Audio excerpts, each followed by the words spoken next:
हम आए थे आज हमारे गांव बरखेड़ी में। गांव का लुक ये कितना प्यारा है। ये हमारा बजा दोस्त, ये हमारा राजपाल जो एडिटिंग चल रही है अभी, ये हमारा सुनील और ये हमारा अजय सिंह बैठा है और ये हमारा देवराज भाई। हमारी एडिटिंग कितनी प्यारी चल रही है। और क्या हालचाल है आपके?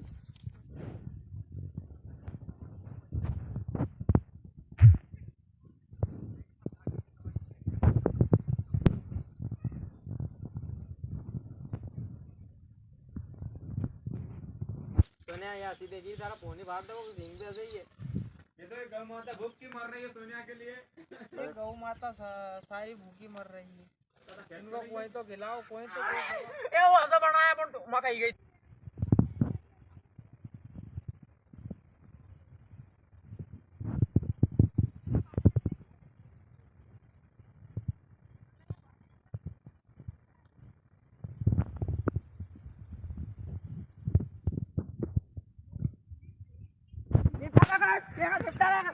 फोन लगाया